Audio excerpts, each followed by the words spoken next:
Daily Bulletin is presented by KBN University, United Hospital and by Acharya Pugh College of Science and Commerce. शुरुआत करते हैं कोविड-19 के case से। 0 positive cases और 0 discharge cases रहे हैं आज कोविड-19 के। और एक्टिव केसेस की हम बात करें तो आंकड़ा अभी भी रुका है 18 पर। ओवरऑल कर्नाटक की हम बात करें तो 254 केसेस हुए हैं कर्नाटक भर में। तकरीबन कई सारे डिस्ट्रिक्ट के अंदर 0 का आंकड़ा ही नजर आ रहा है। उसके बाद खबर डाल रहे हैं पेट्रोल के डीजल के रेट्स हो सकते हैं कम। सरकार ने फैसला किया है कि एक्साइज ड्यूटी को करेंगे कम।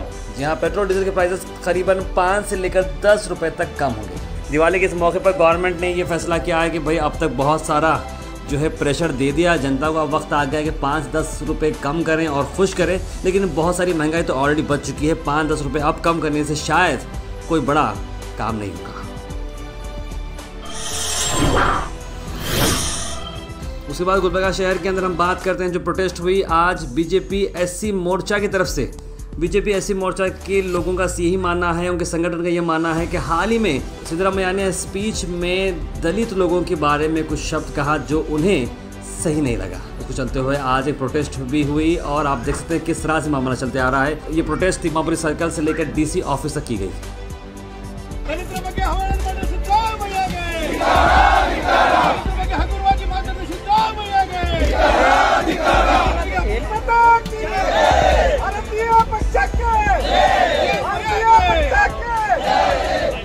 जो सिद्धरामैया जो जेडीएस के लीडर थे उन्हें जेडीएस छोड़ के कांग्रेस में आया, क्या उन्हें भी पेट भरने के लिए आया? तो सिद्धरामैया पेट भरने के लिए राजकारण कर रहे क्या बोल के हम उनको सवाल करना पड़ता है। हानगल और सिंदगी बाई इलेक्शन में कांग्रेस के माजी मुख्यमंत्री और विरोध पक्ष नायक जो सिद्धरामैया ने जो दलित के बारे में जो एक बुरा शब्द उन्होंने यूज़ किया, जो लोग आज कांग्रेस छोड़ के दलित लोग जो बीजेपी में शामिल हो रहे हैं वो अपने पेट भरने के लिए आ रहे हैं बोल के एक बेहुदा बयान ने उन्होंने व्यक्त किया है।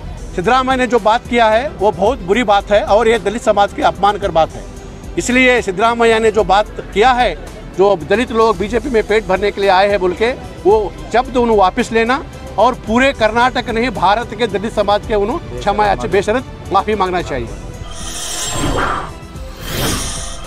वुमेन इंडिया मूवमेंट और नेशनल वुमेन फ्रंट ने मिलकर आज प्रोटेस्ट की अगेंस्ट दी जेनोसाइड इन त्रिपुरा। जी हाँ, मुस्लिम चौक पर ये प्रोटेस्ट हुई जहां पर आप देख सकते हैं किस तरह से त्रिपुरा पर मुस्लिम्स पर टारगेट किया गया और किस तरह से घरों को मस्जिदों को वैंडलाइज किया गया। इस पर कोई भी मेन स्ट्रीम मीडिया बात नहीं करी है, लेकिन काफ़ी गंभीरता की बात है। एक बीबीसी का वीडियो आप देख सकते हैं जिसके अंदर खुले तौर पर बताया गया है किस तरह से वहाँ की हालत है और वहाँ के मुस्लिम्स कितने घबराए हुए हैं और देश भर से वो एकजुटता का और सपोर्ट मांग रहे हैं। इस पर वुमेन इंडिया मूवमेंट का काफ़ी स्ट्रॉन्ग स्टेटमेंट आया है।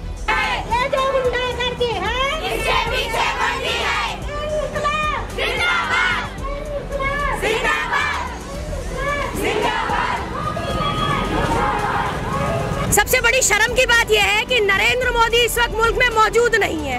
वो किसी बहुत बड़ी पार्टी में फंक्शन में खाना खा रहे हैं और कहीं बैठ के हंसी मजाक और ठिठल्ली में मसरूफ है। वो इस वक्त वेटिकन सिटी पॉप से मिलने गए में है और उसके बाद वो क्लाइमेटिक चेंज की समिट में हिस्सा ले रहे हैं। उनको शर्म आनी चाहिए। पहले मुल्क के हालात संभाल लो मोदी जी, फिर क्लाइमेट चेंज की बातें करना। तुम्हारे हाथ में नहीं है बारिश बंद करना और धूप बंद कर देना।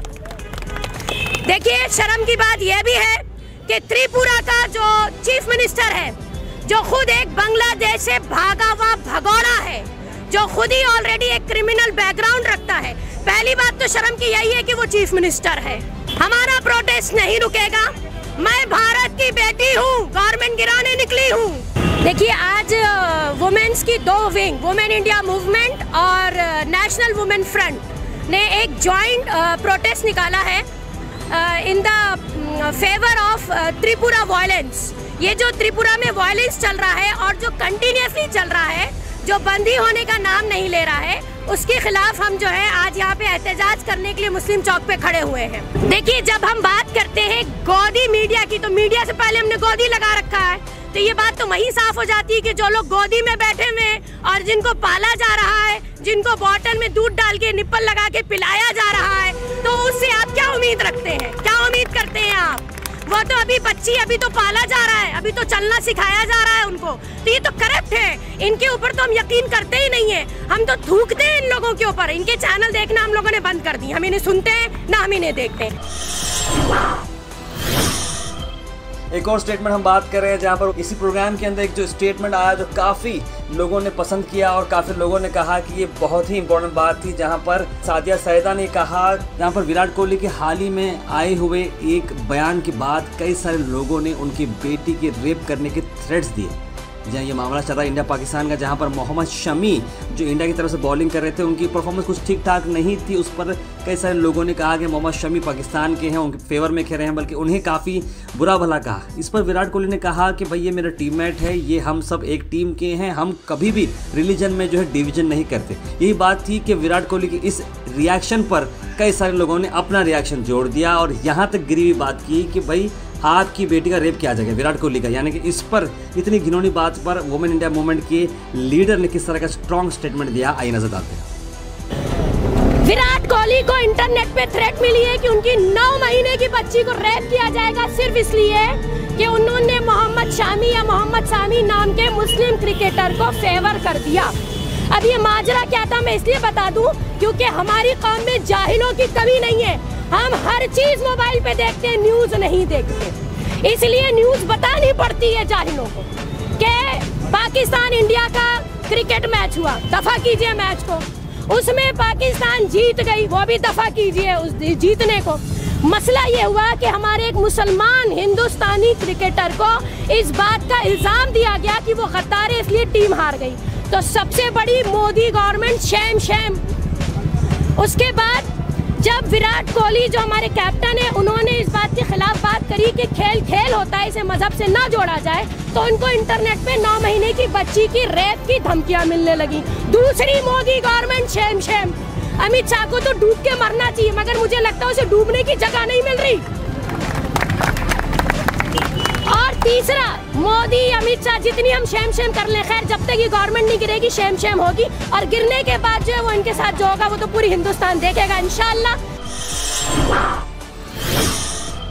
वुमेन इंडिया मूवमेंट पर एक और बड़ा बयान आते हुए राहुल गांधी ने कहा विराट कोहली को, विराट इस तरह की चीज़ें आते हैं, तुम्हें स्ट्रेस लेने की ज़रूरत नहीं है।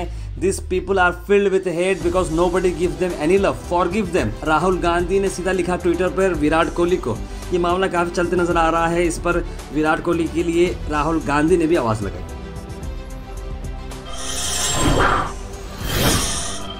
आखिर में हम आपको बताने वाले हैं पुनीत राजकुमार और ज़मीर अहमद खान साहब के बेटे जैद खान के बीच की एक रिकॉर्डिंग जो जस्ट एक दिन पहले हुई थी उनके देहांत से। जहाँ पुनीत राजकुमार जिन्हें पावर स्टार के नाम से जाना जाता है, कितने सिंपल और कितने डाउन टू अर्थ वो थे, ये कन्वर्सेशन सुनने के बाद आप इस बात का एहसास लगा सकते हैं। कितने अच्छे तरीके से उन्होंने फैमिली के बारे में पूछा, सबके बारे में पूछा और उन्हें मिलने का टाइम भी दिया। लेकिन अफसोस भरी बात रही कि उसी टाइम पर वो इस दुनिया से चल बसे। ಹಲೋ ಅಪ್ಪು ಸರ್, ನಮಸ್ತೆ ಸರ್. ನಮಸ್ಕಾರಪ್ಪ, ಹೆಂಗಿದ್ದೀರಾ? ಚೆನ್ನಾಗಿದ್ದೀನಿ ಅಪ್ಪು ಸರ್, ನೀವ್ ಹೇಗಿದ್ದೀರಾ ಸರ್? ಹಾ, ಚೆನ್ನಾಗಿದ್ದೀನಿ. ಮತ್ತೆ ಏನಿಲ್ಲ ಅಪ್ಪು ಸರ್, ನಿನ್ನ ಹತ್ರ ಒಂದ್ 2 ನಿಮಿಷ ಭೇಟಿ ಆಗ್ಬೇಕಾಗಿತ್ತು. ಹಾ ಹಾ, ಬಾಮ್ಮ ಬನ್ನಿ, ಎನಿ ಟೈಮ್. ಅದೇ ನೀವ್ ಯಾವಾಗ ಹೇಳ್ತಾ ಅವಾಗ ಬರ್ತೀನಿ ಅಪ್ಪು ಸರ್, 2 ನಿಮಿಷಕ್ಕೆ ಬರ್ತೀನಿ. ಸ್ಯಾಟರ್ಡೆ ಬರ್ತೀರಾ? ಸ್ಯಾಟರ್ಡೆ ಬರಲ್ಲ ಅಪ್ಪು ಸರ್? ಹಾ ಬನ್ನಿ, ಬೆಳಿಗ್ಗೆ ನನಗೆ ಒಂದು 11:30 ಅಷ್ಟು ಫೋನ್ ಮಾಡಿ. ಹಾ ಅಪ್ಪು ಸರ್. ಹಾ ಬನ್ನಿ, ಡೆಫಿನೆಟ್ ಆಗಿ ಬನ್ನಿ. Done Appu sir, done Appu sir. ಮತ್ತೆ ಹೌಸ್ ಎವ್ರಿಬಡಿ ಅಟ್ ಹೋಮ್? ಎಲ್ಲ ಚೆನ್ನಾಗಿದ್ದಾರೆ ಅಪ್ಪು ಸರ್. ಎಲ್ಲ ಹೇಗಿದ್ರಪ್ಪ ತಂದೆ? ಅಪ್ಪ ಫಸ್ಟ್ ಕ್ಲಾಸ್ ಆಗಿದೆ. ಹೌದಾ? ಜೊತೆಗಿದ್ದಾಗ ಫೋನ್ ಮಾಡಿ ಒಂದ್ಸಲಿ ಮಾತಾಡೋಣ.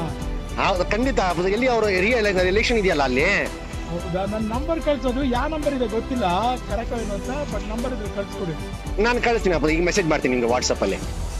Okay okay. ಮತ್ತೆ ಮನೇಲೆಲ್ಲ ಆರಾಮಲ್ಲಮ್ಮ? ಎಲ್ಲ ಆರಾಮ ಅಪ್ಪು ಸರ್, ಎಲ್ಲ ಆರಾಮಿದ್ದಾರೆ. ನಿಮ್ಮ ತಾಯಿಯವ್ರನ್ನೆಲ್ಲ ಕೇಳಿದೆ ಅಂತ ಹೇಳಿ. ಖಂಡಿತ ಅಪ್ಪು ಸರ್, ಖಂಡಿತ ಅಪ್ಪು ಸರ್, ಹೇಳ್ತೀನಿ. ಒಳ್ಳೇದಾಗ್ಲಿ thank you Appu sir, thank you Appu sir.